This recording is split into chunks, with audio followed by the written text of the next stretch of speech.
अस्सलाम वालेकुम, कैसे हैं आप सब। मैं ठीक हूँ, अल्लाह का एहसान है। उम्मीद करती हूँ आप सब भी अच्छे होंगे। आज का वीडियो है आदम अलैहिस्सलाम की पैदाइश। मैं जो वीडियोस बनाती हूँ वो ये किताब से बनाती हूँ, क़सूसिल अंबिया। ये किताब मैं जब बहुत छोटी थी उस वक्त मैंने पढ़ी थी। मैं बहुत खुशी होती थी मुझे ये किताब में हमारे जो पैगंबर, जो हमारे रसूल थे, उनकी कहानियाँ लिखी हुई है। तो जब मैं बहुत छोटी थी तब मैंने ये किताब पढ़ी थी, और अब मुझे जब वीडियो बनाने के लिए याद आया तो मुझे ये किताब मेरे जहन में आई, क़सूसिल अंबिया। तो इसमें सारे पैगंबरों के बारे में कहानियाँ, उनकी कहानियाँ लिखी हुई हैं। तो मैं इसी से वीडियो बना रही हूँ अभी फ़िलहाल मेरे। तो अगर मेरे से कोई गलती हो जाए, मैं कोई आलिमा नहीं हूँ, एक नॉर्मल सी औरत हूँ, एक नॉर्मल सी हाउसवाइफ हूँ। अगर मेरे से कोई मिस्टेक हो जाए, कोई गलती हो जाए तो सॉरी। ठीक है, आज का वीडियो बनाते हैं आदम अलैहिस्सलाम की पैदाइश। और पहले के ज़माने में लोग प्रेफर करते थे किताब पढ़ना। उस टाइम पे इतना मोबाइल नहीं था, इतना क्या था ही नहीं मोबाइल। 98-99 की बात कर रही हूँ मैं। उस वक्त मोबाइल था ही नहीं, तो लोग किताबें पढ़ा करते थे। अब मोबाइल का ज़माना है तो लोग किताबों से थोड़े से दूर हो गए हैं। तो मोबाइल में भी अगर क़सूसिल अंबिया के किस्से हो तो मुझे लगता है कि अच्छा होगा। ठीक है, तो आज का वीडियो है आदम अलैहिस्सलाम की पैदाइश। हज़रत आदम अलैहिस्सलाम की पैदाइश। उन रिवायत करने वालों से जिन पर भरोसा किया जा सकता है, रिवायत किया है कि जब अल्लाह का इरादा हज़रत आदम अलैहिस्सलाम को खलीफा बनाने का हुआ, तब हज़रत जिब्राइल को हुक्म हुआ कि ज़मीन से हर किस्म की, यानी लाल, सफ़ेद और काली मिट्टी सिर्फ एक मुट्ठी ले आए।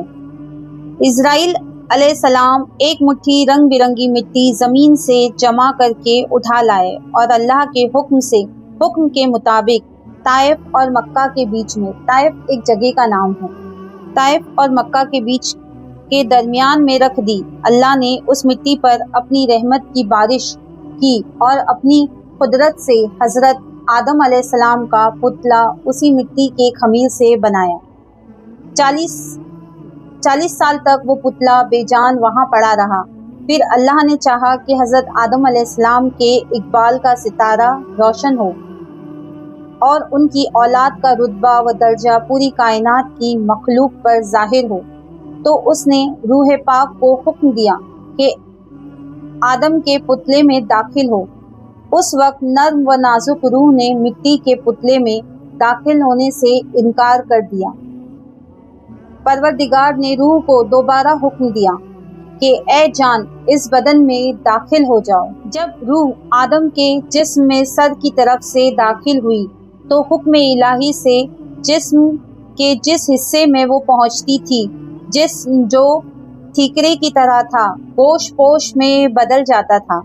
जब रूह सीने तक पहुंची तो हज़रत आदम अलैहिस्सलाम ने उठने का इरादा किया। उठते ही वो ज़मीन पर गिर पड़े। इसीलिए अल्लाह ताला ने कुरान शरीफ में फरमाया है कि इंसान बहुत जल्दबाज है। इसी हालत में हज़रत आदम अलैहिस्सलाम ने छींक मारी। हज़रत आदम अलैहिस्सलाम के साथ अल्लाह की सबसे पहली रहमत यही नाजिल हुई। इसके बाद एक फरिश्ता अल्लाह के हुक्म से जन्नत से एक सजा सजाया जोड़ा लाया, उन्हें पहनाया और इज्जत और अजमत पर बिठाया। कहा जाता है कि आदम अलैहिस्सलाम की पैदाइश के वक्त आपस में फरिश्ते कहते थे, जिसको अल्लाह ताला ने मिट्टी से पैदा करके खलीफा बनाएगा तो वो हमसे ज़्यादा उसके नज़दीक, करीब और प्यारा ना होगा, इसलिए कि हम अल्लाह के दरबार में दिन रात रहते हैं। हमारे पास इस खलीफा से कई ज़्यादा इल्म है, इसलिए हम उससे ज़्यादा बड़े हैं। लेकिन अल्लाह को तो आदम अलैहिस्सलाम को बेहतरीन देनी थी। उसने उन्हें चीज़ों के नाम बता दिए और हुक्म दिया कि फरिश्तों को खबर दो कि अगर वो सच्चे हैं तो चीज़ों के नाम बताएं। फरिश्तों ने जवाब में कुछ न बता सके। अपनी गलती मान कर बोले, ए अल्लाह, तू तो पाक है, हमारे पास तो तेरा ही दिया हुआ और सिखाया हुआ इल्म है और इससे ज़्यादा हमारे पास कुछ भी नहीं। तब अल्लाह ताला ने हज़रत आदम अलैहिस्सलाम से कहा कि तुम चीज़ों के नाम बताओ। اللہ کے بتائے ہوئے علم کے مطابق حضرت آدم علیہ السلام نے چیزوں کے نام بتا دیے۔ اس طرح اللہ تعالیٰ نے حضرت آدم کو فرشتوں کے مقابلے میں زیادہ عزت بزرگی بخشی۔ پھر اللہ نے فرشتوں کو جو آدم علیہ السلام کی چاروں طرف آدم علیہ السلام کے ساتھ لائن میں کھڑے تھے حکم دیا کہ آدم علیہ السلام کو سجدہ کرو۔ اللہ کا حکم پا کر فرشتوں نے بنا کچھ کہے سنے آدم علیہ السلام کو سجدہ کیا، لیکن ابلیس نے ایسا کرنے سے انکار کر دیا۔ لعنت ہو اس پر، بولا میں آدم سے بہتر ہوں، اس لیے کہ تو نے مجھے آگ سے بنایا ہے اور آدم کو مٹی سے پیدا کیا ہے۔ یہ اللہ کے حکم کی نافرمانی تھی، اس لیے اللہ تعالیٰ نے اسے اپنے دربار سے نکال دیا اور ہمیشہ کے لیے اس پر لعنت ڈال دی۔